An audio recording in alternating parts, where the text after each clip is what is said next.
السلام عليكم ورحمة الله وبركاته. قدر الله ما شاء فعل. الزمالك يخسر من الأهلي 3-3. طبعا دي مش هقول لك بقى إن هي يعني فضيحة أو حاجة ومش عايزين نهدم الدنيا. احنا متضايقين، احنا تمام الدنيا زي النيلة، ولكن يعني الحمد لله. أنا مش هنقول يعني حاجة أكتر من كده، ولكن يعني لينا تعقيب شوية. الأهلي يكسب الزمالك أو يغلب الزمالك 3-0. احنا الأول، احنا الأول، احنا إن شاء الله أبطال الدوري. عادي، هي ما بتجيش سهلة، هي بتيجي صعبة. هي ما بتجيش سهلة. احنا خسرنا 3 بس هي ما بتجيش سهلة، هي لازم تيجي صعبة. هي مع الزمالك مفيش حاجة سهلة. الزمالك مش أنا عايز أعرف هو مين اللي كان بيلعب الشوط التاني. هو احنا نازلين ناقصين واحد؟ يعني شيكو بنزا ده بيعمل ايه؟ شيكو بنزا بيعمل ايه؟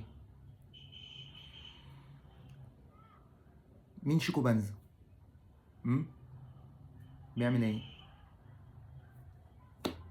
عمل ايه اما نزل الشوط التاني؟ ولا اي حاجه. طبعا ولا اي حاجه، ولا حد عمل اي حاجه. الوحيد اللي كان بيلعب وبيحاول وبتاع هو بزيرة وعدي الدباغ محمد اسماعيل، عشان ما ننكرش حقهم. حسام عبد المجيد حسام عبد المجيد وفتوح. حسام عبد المجيد الجونين منه. فتوح مش عارف يستلم الكوره في الجون التاني، دخلت جون. نو كومنت. مفيش حاجه اقدر اقولها، والله مفيش حاجه اقدر اقولها. يعني انا مش عايز اتكلم، مش عايز اقول مثلا حاجه معينه، مش عايز اتكلم في حاجه معينه، ولكن هي كل حاجه قدر الله ما شاء فعل. قادرين ان احنا ناخد الدوري ان شاء الله، قادرين ان احنا ناخد الدوري. احنا خسرنا من الاهلي 3. طبعا فكك من شغل بقى العيال بتاعت اللي كانت في المدرجات ديت، اللي ماسكين السجات شبه الرقاصين دول. دول طبعا اللي كانت ماسكه السجات دي شبه الرقاصه دي في مدرجات الاهلي وبتاع والكلام ده، شبه الرقاصين. يعني اول مره اشوف اصلا جمهور الاهلي موجود اصلا في الاستاد، فدي حاجه جديده عليهم يا عيني. يعني يا رب يجوا كل ماتش. آه، طبعا كابتن معتمد، يعني حاول تراجع نفسك، حاول تلحق نفسك.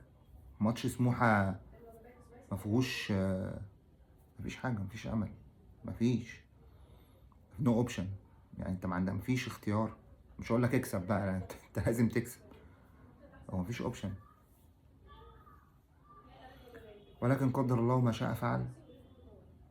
آه، يعني احمد ايشو ويوسف الجزيري وشيكو بنزا وادم كايد، وبنزل ناس ما بتلعبش بقالها 30 شهر. يا عم حرام، مش كده. التشكيله نازل بيها حلو، بس احنا غلطات. انت دلوقتي الاهلي بيلعب على ضغطك من قدام. انا اطلع الكره قدام واروح بقى عشان انا اضغط عليهم عشان اغلطهم، ما اروحش استناهم تحت. ما هم بالعقل، بالعقل. انت الجونين، واحد حسام عبد المجيد مش عارف يطلع الكوره، التانية فتوح مش عارف يستلم الكوره. دي مش كوره، دي مش لعيبه كبيره. ولكن قدر الله ما شاء فعل. ان شاء الله الدوري زملكاوي، وان شاء الله الدوري في 100 عقبه، وعادي بتحصل. هو الاهلي ما كانش هينفع يخسر ماتشين، فتمام كسب. طبعا حته ضربه الجزاء والله لما اتلعبت انا عارف انها هتضيع. انا مش هتكلم بقى على الاجوان اللي جت كلها اصلا، زي ما انا كنت بقول في الفيديو اللي قبل كده.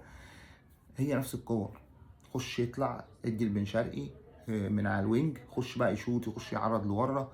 نفس الكره بتاعت حسين الشحات برضو، نفس الكلام. الكره مع بن شرقي اللي مش عارف ايه، راح حسين الشحات غلطه مش عارف. طبعا احنا اللي بنديهم الجونين، يعني الجونين الاولانيين دول احنا اللي بنديهم. الجون التالت هو يعتبر الملعوب بتاع بن شرقي فقط. ولكن يعني مش عايز اهد الدنيا. يعني انا مش عايز اتكلم في حاجه مش حلوه، مش عايز يعني اكون بتكلم في حاجه تكون عادي. يعني هو ماتش هي دي الكورة، وارد ان احنا نكسب وارد ان احنا نخسر، فده طبيعي يعني. وشكرا لكم.